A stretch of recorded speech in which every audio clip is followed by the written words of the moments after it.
Hello friends, आप सभी का फिर से स्वागत करते हैं हमारे चैनल ज्योति फन व्लॉग पर। तो आप सभी देख रहे हैं दर्द से मोहब्बत भाग 3। इससे पहले इस कहानी के 2 भाग अपलोड हो चुके हैं चैनल पर। प्लीज़ आप सभी लोग वो भाग ज़रूर पढ़ लीजिएगा। तो आप सब ने अब तक पढ़ा था, रुद्र एक लड़की को अपने साथ घर लाता है किट्टू को जलाने के लिए, जिसका नाम सोनम होता है। तो निहाल किट्टू से बोलता है, किट्टू भाभी आप कुछ बोलती क्यों नहीं है। किट्टू जो अपनी किचन में काम कर रही थी, वो अपनी नम आंखों से निहाल की तरफ देखती है। तो निहाल उसकी आंखों में आंसू देखकर समझ जाता है और वो चुपचाप वहां से बाहर की तरफ निकल जाता है। निहाल की धड़कनें अभी बहुत कुछ कहना चाहती थी। अब देखते हैं आगे।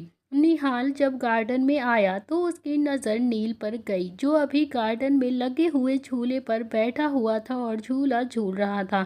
निहाल भी अभी आया और निहाल के पास आकर बैठ गया। तभी निहाल ने नील से पूछा, तेरे और रुद्र के बीच में लड़ाई हुई है क्या। तो निहाल की बात सुनकर नील ने सामने की तरफ देखते हुए सीरियस टोन में कहा, हाँ। तो निहाल ने अभी हैरान होते हुए पूछा, लेकिन क्यों, किस बात पर। तो निहाल की बात सुनकर नील ने एक लंबी गहरी सांस ली और फिर बोला कि इसीलिए क्योंकि रुद्र को किट्टू की थोड़ी सी भी खुशी बर्दाश्त नहीं होती है। फिर नील ने उस दिन जो हुआ था वो निहाल को सारी चीज़ें बता दी। तो निहाल ने अभी थोड़ा सा परेशान होते हुए कहा, बस यही बाकी रह गया था। अब तो मेरा भी दिल नहीं करता है उससे बात करने का। अब रुद्र ने किट्टू पर हाथ उठाना भी शुरू कर दिया है। निहाल ने एक गहरी सांस लेकर कहा, मुझे तो डर है कि नील कहीं रुद्र के गुस्से की आग में ये लड़की जल न जाए। तो नील भी परेशान होते हुए बोला, निहाल रुद्राक्ष किट्टू को बहुत ज़्यादा टॉर्चर कर रहा है यार।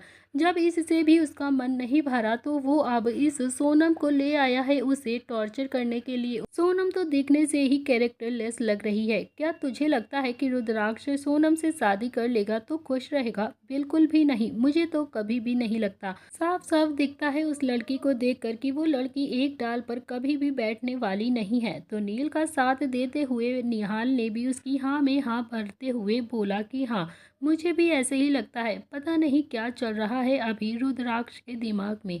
सोनम तो वैसे भी इसे बिल्कुल पसंद नहीं करती है और पता नहीं क्या होगा किट्टू और रुद्र के इस रिश्ते का। मुझे तो बहुत डर है। तो रुद्र तो इस बारे में अभी कुछ सोच भी नहीं रहा है। उसका तो बस एक ही मकसद है, सोमनाथ से बदला लेना, फिर चाहे रुद्र को इसके लिए कुछ भी करना पड़े। ये रुद्र भी ना बेचारी किट्टू के साथ ऐसा क्यों कर रहा है। वो सोमनाथ को बर्बाद करके ही दम लेगा।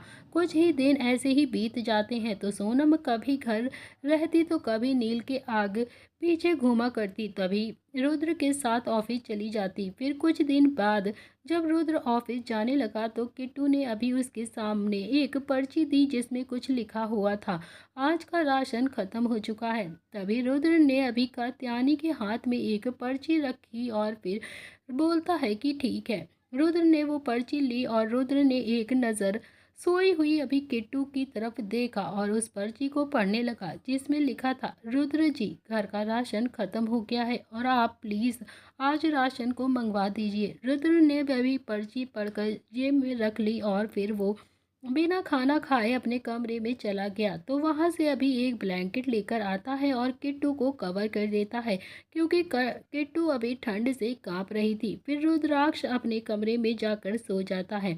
अगले दिन जब नील अपना खाना लेकर बाहर चला गया था तो रुद्र ने अपनी जेब में नोटों की गड्डी निकालकर टेबल पर रखते हुए किट्टू से कहा, ये लो पैसे और खुद जाकर राशन ले आना। आज ही जाकर सारा राशन लेकर आना है तुम्हें। मैं कोई तुम्हारा नौकर नहीं हूँ, बल्कि तुम मेरी नौकर हो।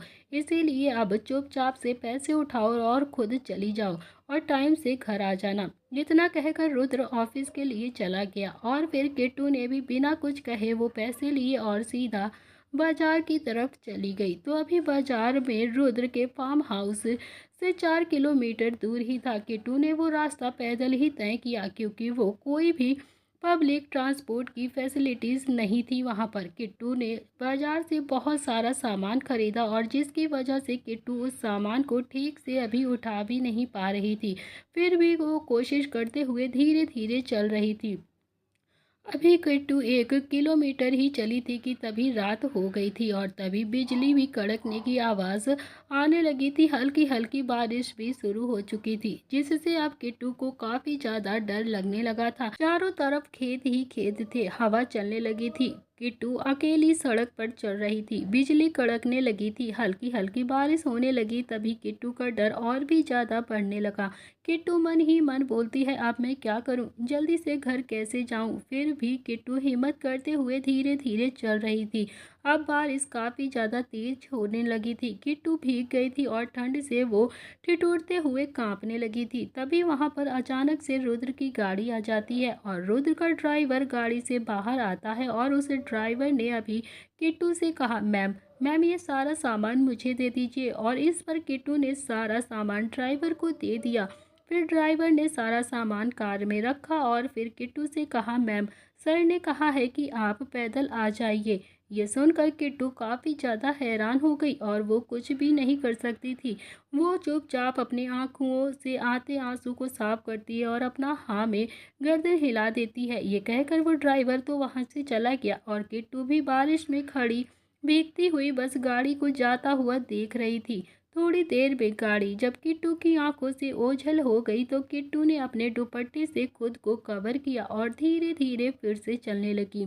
रुद्र अब घर पहुंच चुका था। जब रुद्र घर आया तो सोनम और निहाल भी वहीं पर थे। तो फार्म हाउस पहुंचकर अभी ड्राइवर ने सारा सामान अंदर लेकर आया और किचन में रख दिया। तो ड्राइवर को देखकर अभी निहाल और नील काफ़ी ज़्यादा सवालिया नज़रों से रुद्र को देख रहे थे, जैसे वो पूछना चाहते हो कि किट्टू कहाँ पर है। तो रुद्र ने सोनम को देखकर कहा, सोनम आज खाना तुम बना दो, किट्टू को आने में 2 घंटे लगे ही जाएंगे। रुद्र की बात सुनकर नील और निहाल एक दूसरे को काफ़ी हैरानी से देखने लगे। तभी निहाल भी थोड़ा गुस्से में बोला, इतनी बारिश में कहाँ छोड़कर आया है तू उसे, तेरे सीने में दिल है भी या नहीं, इंसानियत के नाते ही ले आता उसे, पता नहीं कहाँ पर होगी बेचारी, इतना तूफान आ गया है, अगर उसे कुछ भी हो गया ना तो। ये सुनकर रुद्र ने गुस्से में कहा, मेरे और मेरी बेबी के बीच में किसी को भी आने की ज़रूरत नहीं है। तो निहाल ने भी अभी दांत पीसते हुए कहा कि ना तो को खुद जाएगा और ना ही मुझे जाने देगा क्या। पर रुद्र वो लड़की है, किसी ने उसके साथ कुछ गलत कर दिया तो। रुद्र को याद आया कि वो पहली बार किट्टू से मिला था तो कुछ आदमी उसके पीछे पड़े हुए थे। और ये याद करते ही रुद्र का गुस्सा और भी ज़्यादा बढ़ गया और वो निहाल से गाड़ी की चाबी लेकर जल्दी से घर से निकल गया। तो अभी रुद्र ने गाड़ी स्टार्ट की और किट्टू को ढूंढने के लिए निकल गया। इधर रुद्राक्ष ने जहां किट्टू को छोड़ा था, रुद्राक्ष सीधा वहां जाकर किट्टू को ढूंढने लगा, लेकिन किट्टू तो वहां पर थी ही नहीं। बारिश बहुत तेज हो रही थी और बहुत जोर से हवा भी चल रही थी। उसे किट्टू अभी कहीं भी दिखाई नहीं दे रही थी। अब रुद्र को कहीं ना कहीं इस बात का काफ़ी ज़्यादा डर लगने लगा था कि कहीं किट्टू के साथ कोई अनहोनी ना हो जाए। और ये सोचकर रुद्र अब काफ़ी ज़्यादा बेचैन हो चुका था और वो इधर उधर बस किट्टू को ढूंढने लगा था।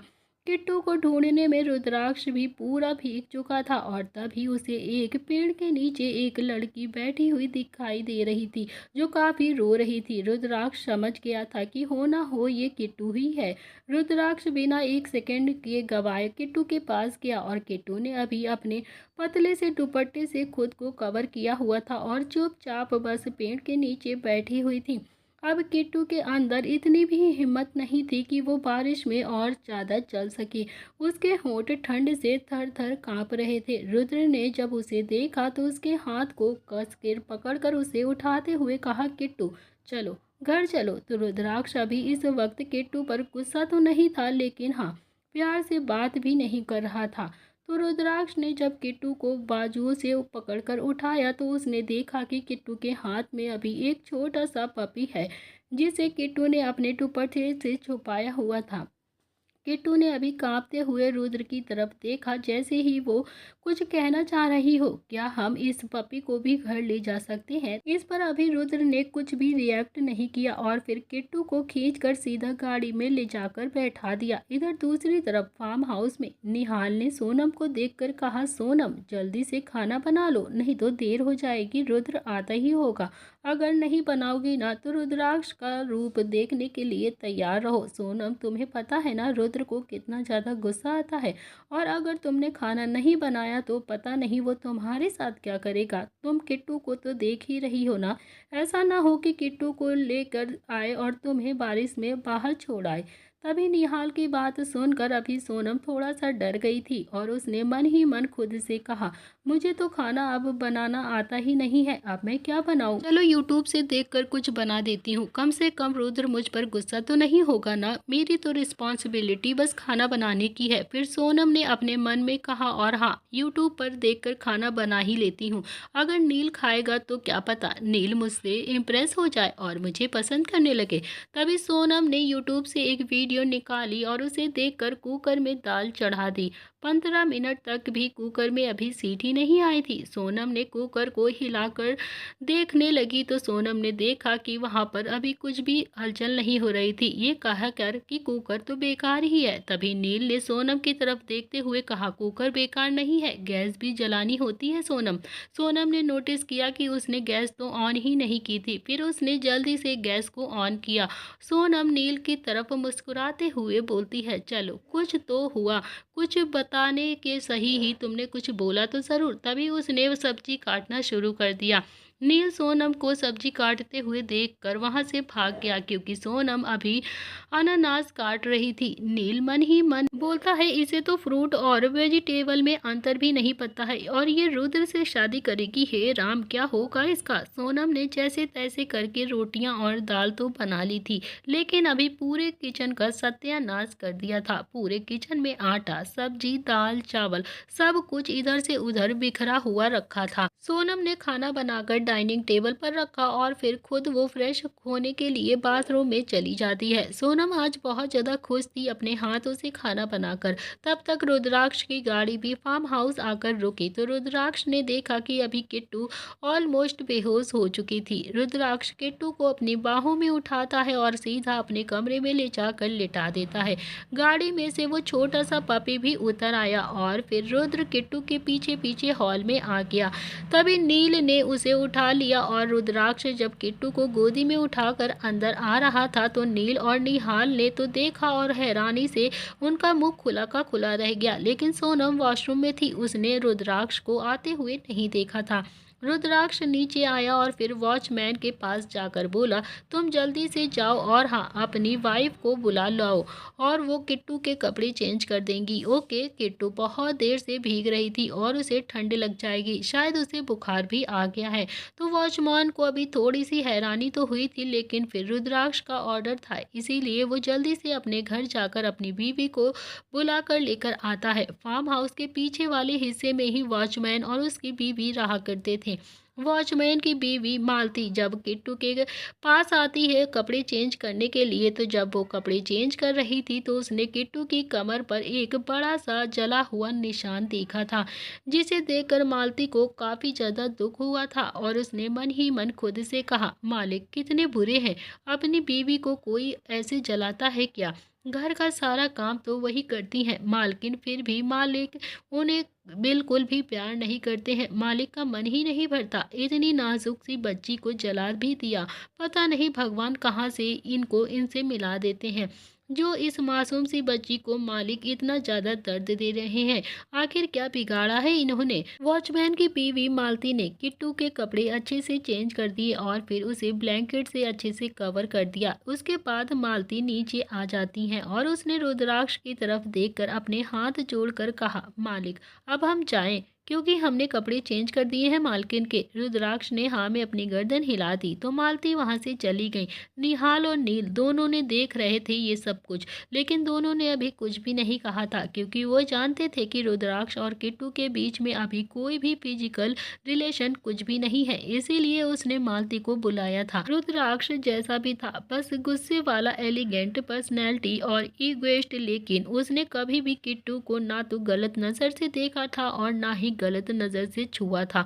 वो बस किट्टू को थोड़ा सा टॉर्चर कर रहा था। थोड़ी देर में ही सोनम भी फ्रेश होकर नीचे आ जाती है। उसने देखा कि रुद्र भी अभी काफी ज्यादा भीगा हुआ है तो सोनम ने रुद्राक्ष से कहा, किट्टू को ले आए। तो रुद्राक्ष ने भी अपनी गर्दन हाँ में हिला दी।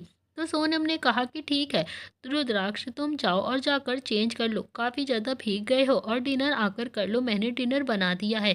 तो नील और निहाल और रुद्राक्ष अभी तीनों ही डाइनिंग टेबल पर आ जाते हैं और बैठे ही थे। जैसे ही बाउल का ढक्कन नील ने हटाया तो जली हुई दाल देखकर उसने तुरंत ही कहा कि मुझे तो एक पार्टी में जाना था, मैं भूल ही गया। तभी निहाल भी उस खाने को देखते हुए बोलता है कि हाँ, आज मैंने भी बहुत हैवी लंच कर लिया था, इसीलिए मुझे भी अब भूख नहीं लगी है, मैं थोड़ा सा दूध पीकर ही सो जाऊंगा। वो दोनों ही बहाना बनाकर वहां से चले गए। तो रुद्राक्ष अभी डिनर को ऐसे देख रहा था जैसे वो कहना चाहता हो कि दोनों तो कितने ज़्यादा चालाक हैं, और दोनों इस खाने को देखकर खिसक गए। अब मैं क्या करूं, और इस खाने को मैं कैसे खाऊं, खाऊं या नहीं खाऊं।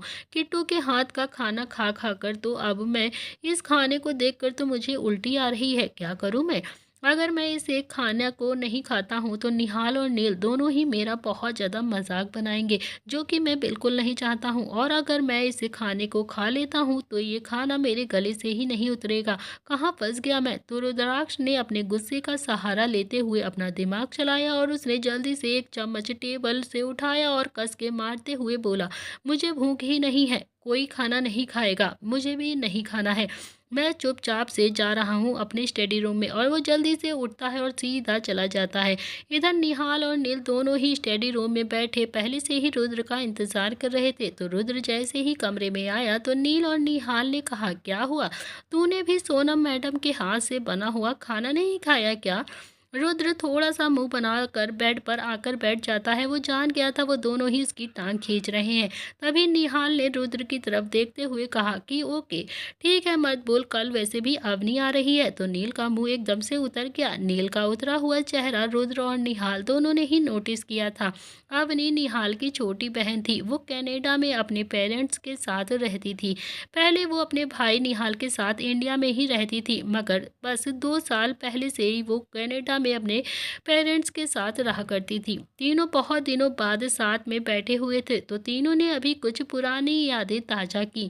तीनों ने बहुत ज़्यादा पी ली थी, इसीलिए तीनों को कुछ भी होश नहीं था। तभी रुद्राक्ष थोड़ा सा लड़खड़ाते हुए उठता है और बोलता है कि चलो गुड नाइट। वो अपने कमरे की तरफ चला गया। इधर रुद्राक्ष को इतना भी याद नहीं था कि उसके कमरे में अभी किट्टू लेटी हुई है। तो रुद्राक्ष थोड़ा सा नशे में था और वो अपने कमरे में चला जाता है। कमरे में आकर उसने देखा कि किट्टू को अपने बेड पर देखता है तो उसके मुंह से निकलता है कि ये कौन है। और दूसरी तरफ अभी नील और निहाल अपने कमरे में चले गए थे। तभी नील अपने कमरे में तो चला गया था पर नील को नींद नहीं आ रही थी। नील थोड़ा सा बेचैनी से अपने बेड पर इधर उधर करवटें ले रहा था। उसे जैसे कुछ बेचैन कर रहा हो। फिर वो उठता है और फिर खिड़की के पास जाकर खड़ा हो जाता है। उसने अपनी आंखें बंद की तो उसे अचानक से अवनी का चेहरा दिखाई दिया और उसके दिमाग में 2 साल पहले की सारी बातें घूमने लगती हैं। तो चलिए देखते हैं फ्रेंड, फ्लैशबैक में आखिर अवनी और नील के बीच क्या हुआ था। रुद्र का ऑफिस था। अवनी बोलती है, नील मैं आपसे बहुत प्यार करती हूँ, बहुत प्यार, आप मेरे प्यार को समझते क्यों नहीं है। तभी नील ने थोड़ा गुस्से में अवनी की बाजुओं को पकड़ा और कहा कि तुम पागल हो गई हो क्या, मैं तुमसे 9 साल बड़ा हूँ, तुम मुझसे प्यार कैसे कर सकती हो। मैं कोई बहुत बड़ा बिजनेसमैन नहीं हूँ और ना ही मेरे पास बहुत सारा पैसा है, मैं तो बस एक मामूली सा बॉडीगार्ड हूँ रुद्राक्ष का। तुम मुझसे प्यार के दावे कर रही हो ना, अभी 2 दिन मेरे साथ रहोगी ना तो नहीं रह पाओगी, समझी। और इसीलिए अपने ये खोखले दावे बंद करो और चली जाओ यहाँ से। ये अपने खोखले वादे अपने पास ही रखो, जाओ यहाँ से। अवनी अपनी नम आंखों से बोलती है कि मैं सच बोल रही हूँ नील, मैं आपको सच में बहुत ज़्यादा प्यार करती हूँ और आपके साथ अपनी ज़िंदगी बिताना चाहती हूँ। मैं आपके साथ हर कंडीशन में रह लूँगी, कहीं भी रह लूँगी, प्लीज़ मुझे एक्सेप्ट कर लो, मैं नहीं रह पाऊँगी आपके बिना एक पल भी। तो अवनी की बात सुनकर अभी नील को और भी ज़्यादा गुस्सा आ गया था। उसने फिर से गुस्से में कहा, अभी कुछ महीने पहले ही तुम्हारा स्कूल खत्म हुआ है ना, और तुम अभी ये सारी चीज़ों में कैसे पड़ सकती हो। तुम इस प्यार व्यार के चक्कर में भी पड़ गई, तुम्हें कुछ अकल है भी या नहीं, या तुम पागल हो गई हो। तुम्हारे भाई को पता चलेगा तो तुम्हारी खैर नहीं, मार डालेंगे वो तुम्हें। तुम्हें अपने भाई से डर नहीं लगता क्या। अब अवनी को भी थोड़ा सा गुस्सा आ गया था। उसने थोड़ा सा चिल्लाकर कहा, नहीं नहीं लगता मुझे डर, किसी से भी नहीं लगता है, किसी से भी नहीं डरती हूँ मैंने सोच लिया है कि मुझे बस आपके साथ ही रहना है और आपके साथ ही अपनी ज़िंदगी बितानी है और मुझे कुछ भी नहीं पता। मैं आपके अलावा अब किसी और से शादी भी नहीं करूँगी और ना ही किसी से प्यार करूँगी। आप आज नहीं तो कल मुझे अपना ही लेंगे और अगर आपने मुझे नहीं अपनाया ना तो मैं जान दे दूँगी, मगर किसी से अब बात नहीं करूँगी। नील ने अवनी के दोनों बाजुओं को कसकर पकड़ा और उसे दीवार से लगा दिया। तो अवनी भी गुस्से से अभी नील की आंखों में देख रही थी। नील ने गुस्से में कहा, नील को धमकी दे रही हो? धमकी दोगी तो मुझे जान प्यारी नहीं है क्या? मरना चाहती हो क्या तुम? मन कर रहा है मरने का तुम्हारा तो बताओ मुझे। तो चलो चलो यहाँ से, और ये धमकी अपने भाई के सामने देना मुझे। तभी नील अवनी का हाथ पकड़कर निहाल के कैबिन में सीधा लेकर आ जाता है। तो कैबिन में अभी रुद्राक्ष और निहाल दोनों ही किसी मीटिंग को लेकर बातें कर रहे थे। तभी अचानक से जब कैबिन का दरवाजा खुला तो नील अवनी के साथ सीधा गुस्से में कैबिन के अंदर आ जाता है। उसने अवनी का हाथ बहुत ही रूडली छोड़ते हुए कहा, निहाल संभालो अपनी बहन को, पागल हो गई है ये, देखो क्या बकवास कर रही है। मुझे तो बहुत ज्यादा गुस्सा आ रहा है इस पे, मरना चाहती है ये, इसकी बातें तो सुनो पहले। तो निहाल और रुद्राक्ष जो अभी सवाल भरी नजरों से नील और अवनी को ही देखने लगते हैं। तभी नील ने थोड़ा सा गुस्से में कहा, अवनी को मुझसे प्यार हो गया है और ये मुझसे शादी भी करना चाहती हैं। इसका स्कूल अभी अभी खत्म हुआ है और ये मुझसे प्यार के दावे कर रही है। बताओ क्या करूं मैं? पागल हो गई है ये लड़की। अब मुझे कुछ भी नहीं पता है, मैं तो इससे 9 साल बड़ा हूँ। अवनी तो बस अभी लगातार सिर्फ रोई जा रही थी, उसे तो नील के सिवा कुछ दिखाई नहीं दे रहा था। नील की बात सुनकर निहाल का गुस्सा और भी ज्यादा बढ़ गया, तो उसने अवनी को मारने के लिए अपना हाथ उठा लिया, लेकिन तभी उसका हाथ रुद्राक्ष ने हवा में ही रोक लिया। निहाल पागल हो गया है क्या तू? तू अवनी पर हाथ उठाएगा? तुझे शर्म नहीं आती क्या? अभी वो बच्ची है। तो नील ने गुस्से में कहा कि हाँ हाँ तो उठाने दो ना, 2-4 थप्पड़ पड़ेंगे तभी इसकी अकल आ जाएगी, तभी इसके सिर से जो प्यार व्यार का भूत है वो उतर जाएगा। यार आई बड़ा जान देने वाली, मुझे धमकी दे रही है जान देने की। अवनी तो बस अभी रोए जा रही थी। अवनी इसीलिए रो रही थी क्योंकि नील ने उसका प्यार एक्सेप्ट ही नहीं किया था, और तो और उसने उसके भाई को भी बता दिया था, बल्कि उसके भाई के सामने उसके प्यार की इंसल्ट भी कर दी थी। तभी निहाल ने थोड़ा गुस्से में अवनी की तरफ देखकर कहा कि तुम कल ही कनाडा जा रही हो मम्मी पापा के पास वापस, अब तुम यहाँ पर 1 मिनट भी नहीं रहोगी। अब तुम्हें यहाँ पर रहने का कोई हक ही नहीं है, अब तुम यहाँ नहीं रुकोगी, समझी? और हाँ, घर जाओ और अपना सामान जल्दी से पैक करो। तो अभी अवनी तो बस रोई जा रही थी। अवनी को कुछ बोलने वाली ही थी कि तभी निहाल ने उसे हाथ दिखाकर रोक दिया और कहा कि मैं कुछ भी सुनने के मूड में नहीं हूँ, मैंने जो कहा है बस वो करो। तुम कल कनाडा जा रही हो और अब यहाँ से जाओ। अवनी रोते हुए बोलती है कि नहीं, मुझे कनाडा नहीं जाना है, मुझे नील से शादी करनी है, मैं यहीं रहना चाहती हूँ उनके साथ। तो ये सुनकर निहाल का गुस्सा अभी और भी ज्यादा बढ़ता जा रहा था। तभी रुद्राक्ष ने सिचुएशन संभालते हुए कहा, नील निहाल तुम दोनों ही अभी के अभी बाहर जाओ, मैं अवनी को समझाता हूँ, मैं उससे बात करता हूँ। तभी वो दोनों बाहर आ जाते हैं। इधर निहाल जो अभी नील को काफी ज्यादा गुस्से से घूर रहा था, एक भाई होने के नाते नील को घूरना निहाल का हक था। नील ने निहाल को गुस्से से घूरते हुए देखा और कहा कि क्या क्या मुझे क्यों गुस्सा दिखा रहा है तू? मैंने क्या किया है भला, बता। उल्टा मैंने तो तेरी बहन को गलत करने से रोका है, नहीं तो मैं भी तो उससे प्यार कर सकता था ना। तो निहाल थोड़ा इरिटेट होकर बोला, नील इतनी अट्रैक्ट बॉडी है तेरी, इतना हीरो बनकर घूमता है, इतना किलर लुक देता है, कोई भी लड़की अट्रैक्ट हो ही जाएगी ना तुझसे। तो मेरी बहन भी हो गई, अब मैं क्या करूं? बोल क्या करूं मैं? अपने आप को नहीं देखता है? इतना स्मार्ट बनकर आना जरूरी था क्या? तेरा ऑफिस में एक गन ही होती है ना तेरे हाथ में, और तूने तो आधे से भी ज्यादा लड़कियों को पागल किया हुआ है। मुझे तो कोई देखता भी नहीं है, सारी लड़कियां आखिर तुझ पे ही क्यों मर जाती हैं, और मेरी बहन भी तुझ पर ही मर गई।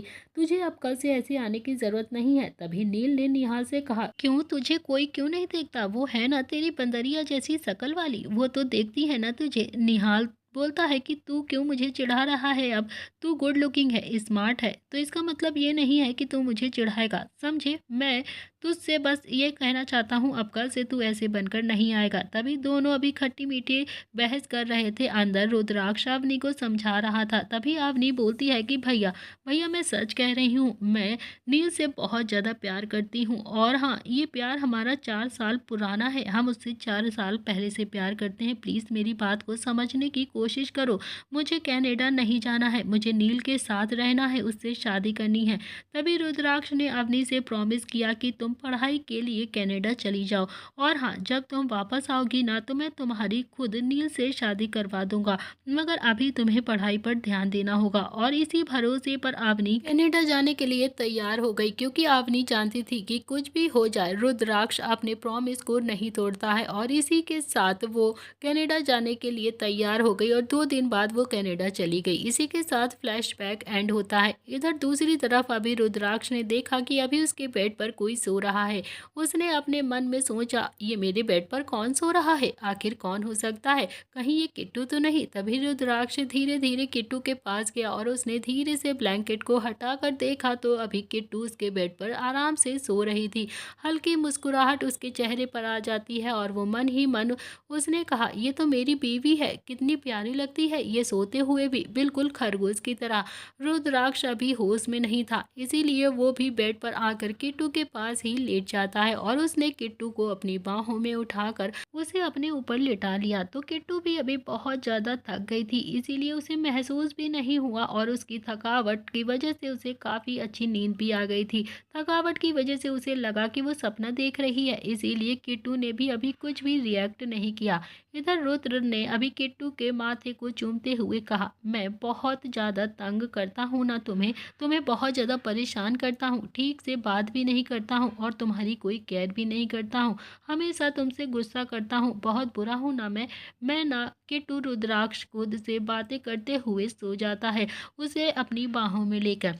अगली सुबह रुद्राक्ष किट्टू को अपनी बाहों में लेकर अभी सो ही रहा था कि किट्टू को तो अभी होश भी नहीं था कि वो रुद्राक्ष की बाहों में सो रही है। इधर निहाल जानता था कि किट्टू और रुद्राक्ष के बीच में अभी कोई भी फिजिकल रिलेशनशिप नहीं है, इसीलिए वो दनदनाता हुआ सीधा रुद्राक्ष के कमरे में आ जाता है। और जैसे ही उसने कमरे में देखा तो उसकी आंखें फटी की फटी रह गई। रुद्राक्ष और किट्टू दोनों ही एक दूसरे की बाहों में सो रहे थे। उसने जल्दी से अपना फोन निकाला और 2-4 पिक क्लिक कर ली और फिर नीचे भागता हुआ चला गया। उसने जल्दी से वो पिक नील को दिखा दी तो वो एक बार फोन को देखता तो एक बार निहाल को। नील का मुंह खुला का खुला था। फिर वो उसने पूछा, यार ये सच है क्या? तो निहाल बोलता है, यार मैं तुझे प्रूफ दिखा रहा हूँ और तू पूछ रहा है कि ये सच है कि नहीं। तो यकीन नहीं आता तो खुद जाकर ऊपर देख ले। तभी दोनों ने देखा कि अचानक से सोनम अभी ऊपर जा रही थी। तो निहाल ने नील की ओर इशारा किया। नील ने कहा कि भाई ये डिपार्टमेंट मेरा नहीं है, मुझे तो वैसे ही इस लड़की से काफ़ी ज़्यादा चिढ़ होती है, तू ही जा। तो निहाल ने अभी पीछे से सोनम को आवाज़ लगाई, हाय सोनम, गुड मॉर्निंग। तो सोनम ने अभी पीछे देखा और फिर मुंह फेरते हुए ऊपर जाने लगी। निहाल नील को कोहिनी मारते हुए इशारा करता है। तभी नील ने बड़े ही प्यार से कहा, सोनम गुड मॉर्निंग। इस बार सोनम रुक जाती है क्योंकि उसे नील ने गुड मॉर्निंग विश किया था। नील ने फिर से कहा, निहाल पता नहीं यार, कोई आजकल मुझे बहुत ज़्यादा इग्नोर कर रहा है, क्या करूं यार। तो नील ये सब कुछ अभी बहुत ही ज़्यादा प्यार से कह रहा था ताकि सोनम रुद्र के पास ना जाए। सोनम भी अभी सीढ़ियों से उतरकर नीचे आ चुकी थी, नील के पास आ गई थी। उसने बड़े ही प्यार से कहा कि मैंने तो तुम्हें कभी इग्नोर ही नहीं किया है और उल्टा तुम ही मुझसे दूर भागते हो नील। तभी नील ने बड़ी हिम्मत करके बहुत प्यार से कहा कि आज नहीं भागूंगा तुमसे दूर, चलो ना गार्डन में चलकर बातें करते हैं। तो सोनम ने अभी नील के चेहरे पर अपनी उंगली फेरते हुए कहा कि गार्डन में क्यों, बेडरूम में चलते हैं ना। तो नील को अभी सोनम का ऐसा बिहेव करता देख थोड़ा सा डर लगने लगा था। उसने कहा, कैसी बातें कर रही हो सोनम, तुम्हारी शादी तो रुद्र से होने वाली है ना, भला ऐसे कैसे हम। तो सोनम को अपनी गलती का एहसास हुआ कि वो अभी नील को ऐसे ओपन ऑफर नहीं कर सकती है और फिर उसने जल्दी से बात को पलटते हुए कहा, अरे नील मैं तो मजाक कर रही थी ना, चलो फिर गार्डन में ही चलते हैं, बातें करते हैं। और वो दोनों ही वहां से चले जाते हैं। इधर अभी रुद्र और किट्टू काफी देर तक सोते रहे। तो किट्टू की आंखें खुलती हैं तो उसने खुद को अभी रुद्र के सीने पर पाया। तो किट्टू अभी 1 मिनट के लिए तो काफी ज्यादा शॉक्ड हो गई। उसने मन ही मन कहा, ये कैसे, और रुद्र जी यहाँ पर क्या कर रहे हैं। उसने अपने कपड़े देखे जो कि अभी बदले हुए थे। तभी उसे याद आया कि कल रात वह गाड़ी में बेहोश हो गई थी। किट्टू को थोड़ा सा याद था कि उसके कपड़े किसी औरत ने ही बदले थे। किट्टू ने जल्दी से खुद को रुद्र की बाहों से छुटाने की कोशिश की तो रुद्र ने अपनी पकड़ और भी ज़्यादा मजबूत कर ली और फिर रुद्र बंद आंखों से कहता है कि लेटी रहो ना, बहुत काम करती हो, थोड़ा रेस्ट भी कर लो। तो रुद्र अभी बहुत ही प्यार से किट्टू के बाल को सहला रहा था। किट्टू तो प्यार की भूखी ही थी। रुद्र के ऐसे बोलने से उसकी आंखों से पानी आ गया और उसके आंसू रुद्र के सीने पर गिरने लगे। तभी रुद्र ने करवट ली और किट्टू को अपने नीचे लिया। तो रुद्र ने किट्टू को पहली बार इतने करीब से देखा था। रोने की वजह से किट्टू की नाक थोड़ी सी लाल हो गई थी और रुद्र ने देखा कि किट्टू का गोरा रंग और लाल नाक उसकी खूबसूरती को और भी ज्यादा निहार कर रुद्र का तो मुंह खुला का खुला रह गया। उसके मुंह से निकला, तुम बिल्कुल छोटे खरगोश की तरह लगती हो। किट्टू तो सुबक रही थी। रुद्र उसके आंसुओं को पोंछते हुए बोलता है कि रो मत, अभी तुम्हें बहुत कुछ झेलना है। मुझे तो तुम पर तरस भी नहीं आएगा। दिल नहीं है मेरे सीने में तुम्हारे लिए, तो बिल्कुल भी नहीं। खुद को और भी ज्यादा मजबूत बना लो, क्योंकि मैं ऐसा ही रहूंगा हमेशा के लिए। रुद्र यह सब किट्टू के आंसू पोंछते हुए कह रहा था, जैसे वो बोलना कुछ और चाहता हो और बोल कुछ और रहा हो। उसका दिल उसका साथ नहीं दे रहा था। फिर रुद्र एकदम से उठता है और सीधा बाहर की तरफ चला जाता है। तो किट्टू अभी फिर से जोर जोर से रोने लगी। इधर नील और सोनम के साथ अभी गार्डन में बात कर रहा था। नील को सोनम के साथ एक एक मिनट मौत के बराबर लग रहा था। इधर दूसरी तरफ निहाल किचन की सफाई कर रहा था, जैसे सोनम ने अभी सत्यानाश कर दिया था। किट्टू अभी रेडी होकर जब नीचे आती है तो उसने देखा कि निहाल जो अभी किचन को अच्छे से साफ करने की कोशिश कर रहा था। तभी निहाल जो किचन को साफ तो नहीं कर पा रहा था, लेकिन वो जैसे तैसे बस किट्टू की हेल्प करना चाहता था। किट्टू ने निहाल को देखा तो उसके चेहरे पर हल्की सी मुस्कुराहट आ गई। तो निहाल ने भी जब किट्टू को नोटिस कर लिया तो उसने भी थोड़ा सा हंसते हुए किट्टू को देखकर कहा, हंसते हुए काफी ज्यादा अच्छी लगती हो। कभी कभार उस मॉनिस्टर से चुपके से मुस्कुरा लिया करो। और हाँ, ये संभालो अपना डिपार्टमेंट। मुझे तो कुछ समझ में ही नहीं आ रहा है कि आखिर कौन सी चीज कहाँ पर रखनी है और कितना सामान इसने बिखार के रखा है। इतना कहकर निहाल भी सीधा गार्डन की तरफ चला जाता है। इधर किट्टू किचन को अच्छे से संभालने लगती है और सारी बिखरी हुई चीज़ों को सेट करने लगती है। तो कैसी लगी आपको रुद्र और किट्टू की स्टोरी? तो दोस्तों अभी इस कहानी में बहुत कुछ होने वाला है, तो प्लीज़ कहानी को बिल्कुल भी मिस मत करिएगा। हर रोज़ इस पार्ट को ज़रूर पढ़ा करिए। आपको कमेंट करने के लिए हमने कमेंट बॉक्स को ऑन रखा है। प्लीज़ अपने ढेर सारे कमेंट ज़रूर लिख के बताइएगा। आज के लिए इतना ही, मिलते हैं इस कहानी के नेक्स्ट पार्ट में। Thank you friends.